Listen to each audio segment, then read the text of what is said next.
L'architecte MAR, je le vois vraiment comme un médecin de campagne. Le MAR, c'est une compétence en plus. La prime rénov, pour moi, elle est devenue aussi cette espèce de sécurité sociale.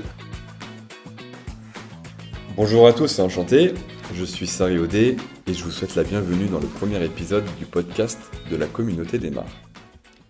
Alors ici c'est simple, nous donnons la parole à celles et ceux qui sont en première ligne de la rénovation énergétique. Donc concrètement, ceux qui sont sur le terrain. Si vous nous écoutez aujourd'hui, c'est sûrement parce que comme nous, vous êtes convaincus que rénover, ce n'est pas seulement une question de conformité réglementaire ou d'aide financière, mais c'est un engagement concret pour transformer durablement notre façon de bâtir. Derrière chaque rénovation et chaque chantier, il y a des professionnels engagés qui façonnent et font avancer la transition énergétique du bâti. Ce podcast, c'est justement l'occasion de mettre en lumière ces parcours et de partager des expériences, des défis, mais aussi des visions différentes pour construire ensemble un modèle de rénovation plus efficace, plus humain et plus ambitieux. Et parmi eux, les MAR, alias Mon Accompagnateur Rénov', qui occupent une grande place de plus en plus centrale. Depuis le 1er janvier 2024, leur rôle est devenu obligatoire pour toute rénovation globale.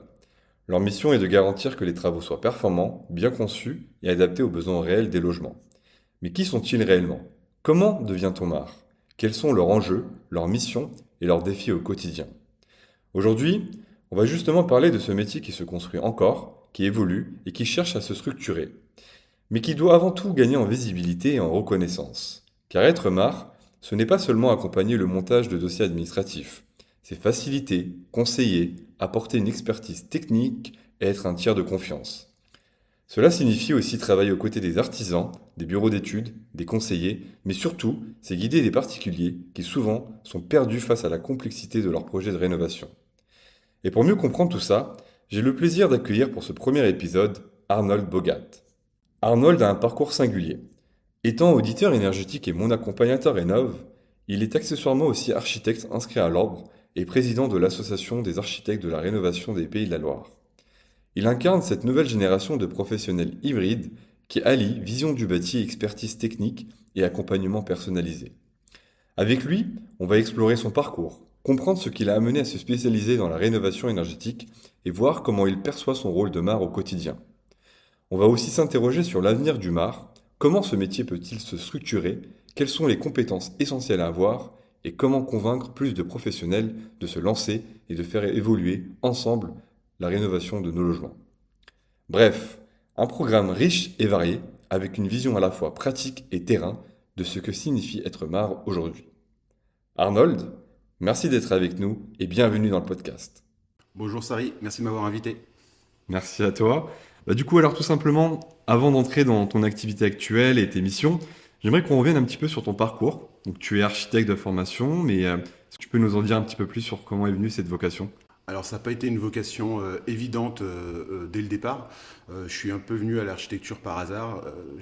Quand j'étais au lycée, j'ai été dans un centre d'information et d'orientation. Ça se présentait en trois choix possibles. C'était l'université. Et ça, si j'avais été, j'aurais pas beaucoup travaillé par moi-même, je pense. Ensuite, c'était les CPGE, grandes écoles. Et là, par contre, c'était un gap beaucoup trop élevé, je pense, pour moi à l'époque. Et il y avait une troisième colonne qui était architecture et autres, 3 points de suspension. Et donc, j'ai choisi l'architecture comme ça. J'ai très rapidement en fait fait un concours pour l'école de Paris-Belleville et que j'ai réussi. Donc je suis venu par ce biais-là. Et donc là, ça fait combien de temps aujourd'hui que tu exerces? Alors ça fait 15 ans que j'exerce et que je suis spécialisé dans la rénovation. Et comment est structurée ton équipe aujourd'hui? Vous êtes combien? Moi je suis auto-entrepreneur, je travaille, alors je vais pas dire seul parce qu'au final avec justement l'association que je préside, on échange énormément et donc on est un petit pôle qu'on appelle le pôle rénovation qui en fait travaille ensemble. Donc on est on va dire un peu une demi-douzaine. D'accord. Et tu travailles actuellement sur quel type de projet principalement? Alors, je travaille essentiellement depuis toujours sur du particulier et de la rénovation plutôt d'appartements et de maisons. D'accord. Et à quel moment est venu un petit peu le sujet de la rénovation énergétique? La rénovation énergétique, ça s'est pas imposé dès le départ. La rénovation est venue il y a à peu près en 2019, où il y a eu un premier engouement, on va dire, sur ce sujet. Et surtout parce que j'ai fait une formation qui était la Dynamo 1 de FIBAT. qui vraiment a posé les jalons. Donc tu étais principalement sur de la rénovation et après progressivement tu es arrivé en 2019 à la suite de cette formation sur la rénovation énergétique, c'est ça? Ouais, c'est ça. En fait, je conçois vraiment l'architecture comme une danse avec les contraintes. Il faut pouvoir prendre le maximum de contraintes sur un projet, qu'elles soient réglementaires, qu'elles soient budgétaires, financières, qu'elles soient urbaines, législatives, techniques.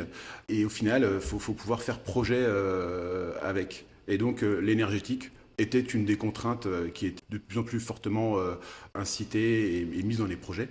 Et donc c'était normal que j'aille vers une formation sur ce sujet. Et justement, tu trouves que les architectes aujourd'hui sont sensibilisés par rapport au sujet énergétique? Bah, totalement. Alors, en rénovation, on l'est avec un peu de retard, puisqu'on n'avait pas forcément beaucoup d'obligations. Il y a une incitation, mais il n'y a toujours pas vraiment d'obligations, si ce n'est des minima. Mais à l'époque, il n'y avait pas justement ces obligations-là. Donc, les architectes, en fait, se sont emparés du neuf, d'abord, puisque là, il y avait des obligations avec les différentes RT. Et puis, enfin, avec la RE de 2020, du coup, il y a eu un vrai sujet. Et quand on parle de rénovation, on pense souvent à la mise aux normes et à la performance énergétique, mais en fait, pour un architecte, tu as une forme de dimension esthétique, patrimoniale et même sociale. Comment tu jongles en fait entre ces différentes exigences? On jongle exactement avec la valeur patrimoniale comme avec la valeur technique, la valeur financière et la valeur énergétique. C'est une contrainte, en tout cas pour moi, c'est une contrainte de plus, une contrainte comme une autre, avec laquelle il faut composer et avec laquelle aussi on compose avec les différents acteurs. Parce que finalement, sur un projet, bah, il y a beaucoup d'acteurs et le but, c'est de trouver, on va dire, un projet fort mais qui fait consensus. Et justement, est-ce que tu as un exemple d'un projet où tu as dû respecter un petit peu le patrimoine et l'amélioration de la performance énergétique? J'ai un projet sur Nantes, avenue du Parc de Procès, où oui, il a fallu alors composer avec la valeur esthétique que la cliente attachait justement à ses façades. Et donc il a fallu, malgré en fait, bien qu'on fasse plutôt une ITE, il a fallu justement recalpiner de manière à ce qu'elle voit l'intérêt et à ce qu'on sublime justement la façade qui préexistait. Alors aujourd'hui, ton parcours d'architecte a progressivement amené à t'intéresser à la rénovation énergétique, mais depuis le 1er janvier 2024, cette dynamique a changé de cadre. Qu'est-ce qui t'a poussé à devenir et à franchir le pas d'être MAR? Alors moi, ça a été totalement naturel, hein. Ça fait 15 ans que je suis spécialisé dans la rénovation. Je me suis impliqué très tôt en fait dans l'audit énergétique, hein, dès son démarrage quasiment. Et donc du coup, dès déjà la mise en place de l'audit énergétique, j'avais des missions aussi pour continuer après l'audit avec justement des missions d'assistance à maîtrise d'ouvrage. Et c'est comme ça en fait que je suis venu finalement au MAR parce que c'était totalement naturel finalement de continuer sur des missions et qui en plus étaient vraiment mises en avant par les services de l'État. Et concrètement aujourd'hui, alors t'as demandé ton agrément quand? Alors mon agrément, je l'ai demandé en 2023, mais j'ai Ok. mis quasiment un an à l'avoir après un premier refus. Et puis après discussion avec toujours les services de l'État, j'ai enfin pu l'avoir. Voilà. Et donc t'es opérationnel depuis... Bah, depuis toujours. Non, mais par rapport à l'agrément MAR, Par rapport à l'agrément MAR, je suis opérationnel depuis 8 mois. depuis 8 mois? Et t'as fait combien de missions? Tu peux expliquer un petit peu comment tu t'organises aujourd'hui? Alors, je dois être entre 15 et 20 missions actuellement, avec peut-être 5 dépôts de dossiers. Il y a vraiment eu une très grosse accélération en fait au tout début de l'année là, et une petite accélération en fin d'année justement quand il y a eu, on va dire, les changements de gouvernement et que les ménages supérieurs se sont empressés de déposer leurs dossiers. Donc du coup, voilà, comment ça se passe, on va dire, depuis le départ une mission. J'ai des gens qui m'appellent, qui viennent souvent par France Rénov, par les différents annuaires qui existent, qui soient nationaux ou qui soient aussi locaux au niveau des Comcom. Puis en fait, je leur envoie un lien pour vraiment qualifier leurs demandes, comprendre ce qu'ils demandent. Par la suite, c'est de les rencontrer et de faire un audit, un premier audit qui va être, on va dire, qui va permettre d'avancer dans le projet. Souvent, cet audit, le premier audit que je fais, il est incitatif. Il me permet vraiment d'élaborer 3 scénarios très très différents en fait de si je faisais un audit réglementaire. Et donc du coup, à la suite de ça, on a une restitution qui prend en compte du coup les besoins de la maison, mais aussi les besoins des usagers et des clients. Et du coup, voilà, le projet, c'est de trouver vraiment ce point de gravité et qui permet en fait aux gens d'adhérer totalement au projet. Donc là, le premier audit, tu le fais en incitatif, donc tu utilises Cabrenov. Exactement, ouais. J'utilise Caprenov. Ça me permet vraiment d'être assez complet sur la réponse, qu'elle soit technique, financière ou dans les détails. Caprenov, ça utilise un graphisme qui est vraiment dans la pédagogie par rapport aux clients. Donc, ouais, j'essaie d'utiliser un maximum cet outil. Alors aujourd'hui, Cabrenov n'est pas certifié par l'ADEME, donc du coup, comment tu fais pour les audits réglementaires? Tout à fait. Alors, j'utilise du coup l'incitatif en work in progress. Et une fois que le scénario vraiment se précise et qu'ils ont un choix parmi les 3-4 scénarios que j'ai pu faire, je développe le scénario qu'ils ont choisi sur Argos de chez Itac, qui est un logiciel assez intéressant et surtout pour les architectes, puisque c'est un logiciel qui va fonctionner avec les plans. Donc du coup, on retrouve cette dimension plan au sein de l'accompagnement et qui est ce qui manque à mon sens et qui permet vraiment d'être beaucoup plus complet. Tu utilises sur une tablette, sur ton ordinateur, comment tu fais? Alors, moi, l'audit incitatif, je vais le faire sur ordinateur et je vais quasiment le faire lors de la visite. D'accord. Après, je le reprends, je le reprécise, je travaille sur des détails, je travaille sur des petites choses comme ça. Et ensuite, Argos, je vais retravailler aussi sur ordinateur pour faire après un rendu où je mixe l'audit incitatif et l'audit réglementaire. Et pour présenter du coup, in fine, en dossier auprès de l'ANA. D'accord. Alors, accompagner, c'est aussi expliquer. Donc, beaucoup de particuliers sont perdus un petit peu face aux aides, aux réglementations, aux choix techniques. Comment tu fais pour vulgariser ces sujets et aider les ménages à prendre des bonnes décisions? Bah, je pense que moi, c'est dans mon ADN. J'ai toujours voulu être compris. Donc, alors faut savoir que je suis enseignant aussi en école de design. Donc, cette dimension aussi de l'explication, j'essaye vraiment de l'avoir tous les jours. J'essaye justement de connaître mon sujet pour pouvoir le vulgariser et être bien compris justement de mes clients. Et puis vraiment, je prends le temps. C'est-à-dire que je repose toujours la question à mes clients de est-ce qu'ils ont compris ce que j'étais en train de leur présenter. L'objectif étant vraiment qu'à la fin de l'audit incitatif, ils soient très compétents pour prendre des décisions. Que si au final ils ne donnent pas suite à l'audit, mais qu'ils se retrouvent face à des entreprises, eh ben, qu'ils puissent vraiment faire des choix éclairés et comprendre ce qui est en train de se dérouler devant eux. Et donc toi, aujourd'hui, en tant qu'architecte, tu as pris la décision plutôt de faire tes propres audits, alors que d'autres architectes vont faire plus appel, par exemple, à un auditeur énergétique avec des bureaux d'études RGE. Pourquoi tu as choisi de le faire toi-même? Alors pour moi, vraiment sur la maison individuelle avec les particuliers, c'est important que l'architecte fasse ses propres audits. Souvent, je vois l'architecte MAR en maison individuelle avec les particuliers, je le vois vraiment comme un médecin de campagne qui fait ses consultations. L'audit nous permet justement ce rôle d'écoute, de consultation, en allant voir très tôt en fait dans le projet le patient, qui souvent est âgé de plus de 100 ans hein, dans la région. On a du coup cette phase de diagnostic à travers l'audit, on a cette phase de prescription à travers les différents scénarios, les analyses qu'on peut avoir du bâtiment. Ensuite, on prend vraiment aussi des traitements et finalement, il y a une mise en œuvre des soins qu'on fait aussi, nous, à travers la maîtrise d'œuvre qu'on peut faire aussi par la suite.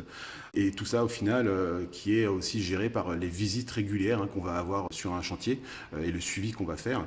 Et tout ça pour enfin avoir un résultat final qui est l'amélioration de la qualité de vie des usagers et, in fine, la pérennité de la maison. Alors, tu as une double casquette, architecte et MAR. Comment tu concilies ces deux métiers qui ont chacun leur spécificité mais qui se croisent sur le terrain? Alors pour moi, c'est pas deux métiers, c'est finalement, comme j'ai déjà pu le dire au final, au tout début, le MAR, pour moi, c'est une compétence en plus, c'est une opportunité. Je peux développer aussi là-dessus. J'ai une stratégie que je développe depuis mon diplôme, donc en 2006, mon diplôme d'architecte, qui est vraiment ce que j'appelle la dynamique des contraintes. Et l'objectif, c'est vraiment de multiplier les contraintes de les prendre de front et de faire projet avec. Et du coup, la compétence MAR est un outil qui permet de gérer plusieurs contraintes, parce que c'est une contrainte technique, c'est les contraintes financières qui sont souvent absentes du métier d'architecte. Le financement, c'est pas quelque chose sur lequel on se penche forcément. Aujourd'hui, on va dire que j'ai une maîtrise des TVA, des travaux induits, tout ce qui est travaux d'amélioration énergétique, en plus des travaux de rénovation qui sont sur d'autres TVA. Donc voilà, il y a vraiment un jeu là-dessus que je maîtrise beaucoup plus. Et in fine, ça me permet à mes clients d'avoir des aides et donc pouvoir aller plus loin dans les projets de rénovation. Justement, comment tu fais pour rester à jour sur ces évolutions des aides financières et réglementations? Eh ben, on fait ça avec plusieurs canaux. On a l'association donc des architectes de la rénovation qui a un pôle MAR qui nous permet justement un travail et une amélioration continue et commune puisqu'on échange les uns les autres avec des retours d'expérience quasi hebdomadaires. Nous-mêmes, on fait aussi partie d'autres associations comme la communauté des Mares, qui a une veille aussi très importante et qui est très présente sur Facebook ou aussi au sein de l'association. Il y a un canal qui est sur Slack et qui nous permet vraiment d'aller sur, pareil, tout ce qui est travaux induits et des questions aussi d'aide financière locale. Et aujourd'hui, donc le métier de MAR est encore jeune. Il y a beaucoup de professionnels qui ont du mal un petit peu à s'organiser, trouvent qu'il y a une lourdeur administrative. Comment toi tu fais pour t'organiser justement sur cette partie-là? Je ne vais pas dire qu'il y a une organisation là-dessus, parce que il reste quand même un très gros aléa sur les devenirs, mais aussi finalement sur le tout début de ce dispositif. Ce dispositif, il est encore finalement en train de se mettre en place à travers aussi les pactes territoriaux qui se développent à l'échelle des communautés de communes. Ils ne sont pas finis, ces pactes. Aujourd'hui, on ne sait pas quel est le devenir réel du MAR privé sur l'ensemble des territoires. Donc aujourd'hui, il faut, c'est ce que je dis, être flexible et résilient. Et c'est pour ça que cette pratique, elle ne peut pas être isolée. Être MAR aujourd'hui, c'est vraiment faire partie d'un collectif, je pense, pour justement accélérer au niveau compétences et du coup pouvoir, avec in fine, le but, c'est quand même d'améliorer l'accompagnement des ménages et de pouvoir massifier dans la qualité ces accompagnements. Est-ce que tu peux revenir sur un projet type d'accompagnement d'un ménage, sur ta méthodologie?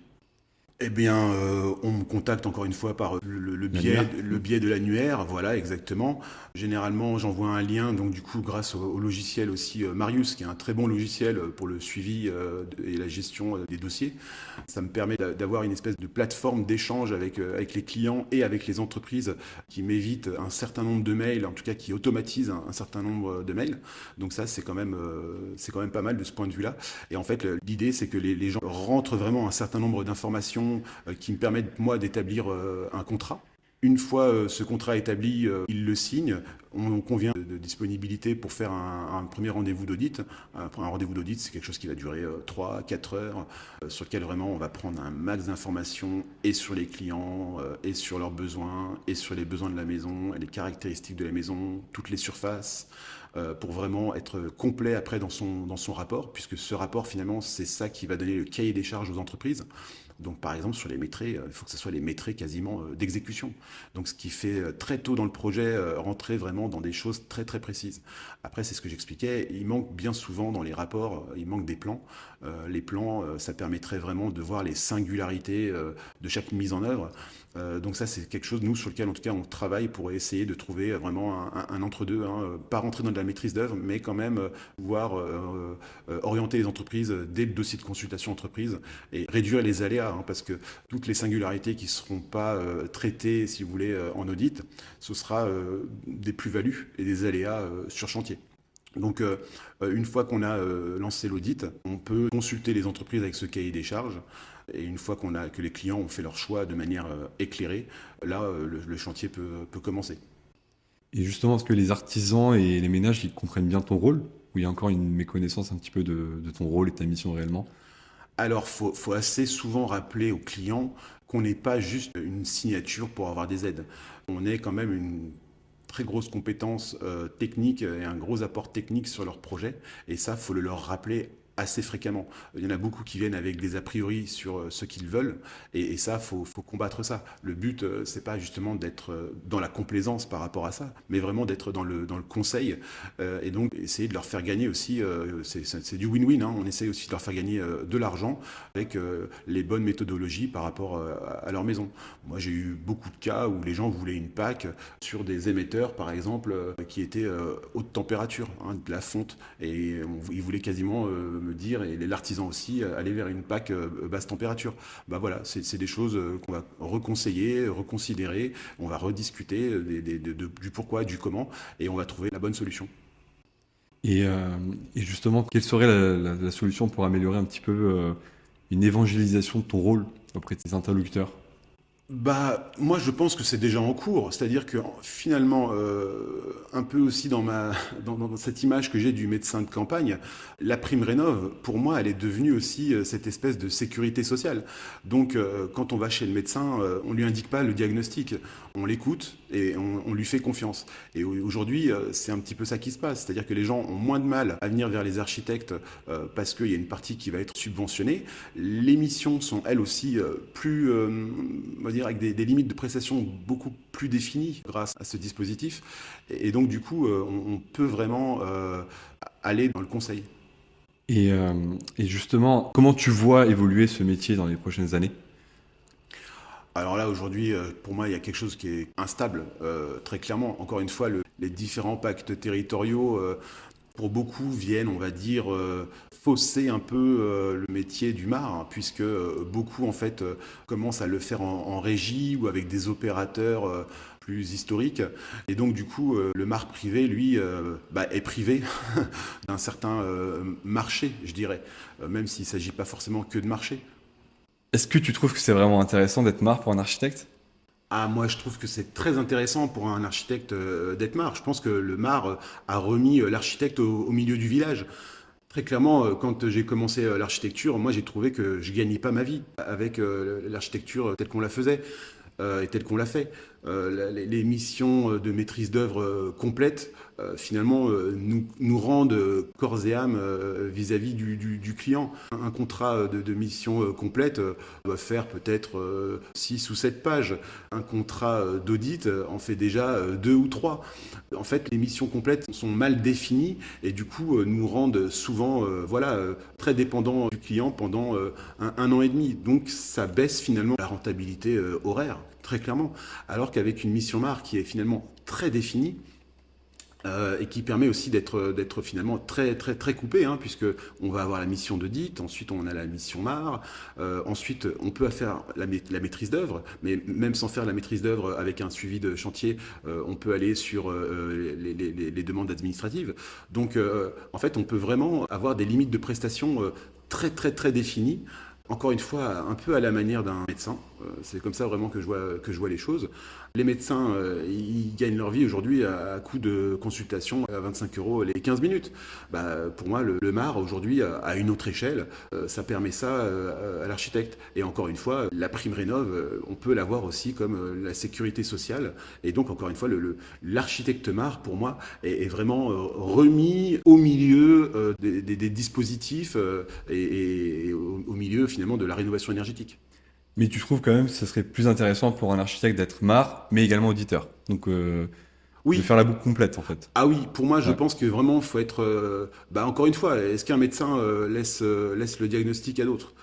Non, il le fait lui-même, parce que aussi on a chacun notre appréciation sur les choses et nos a priori et nos envies. Moi, quand je fais un audit aujourd'hui, j'essaye aussi de pousser vers de la low-tech, vers des choses qui ne sont pas forcément valorisées en calcul 3CL, mais qui valoriseront énormément la maison. Aujourd'hui, par exemple, moi, les clients, je leur fais réaliser des économies juste en leur disant de mettre un mousseur sur leur pommeau de douche. Hein, c'est des choses qui vont faire des fois 30% d'économie sur l'eau chaude sanitaire. C'est pas valorisé dans le calcul 3CL.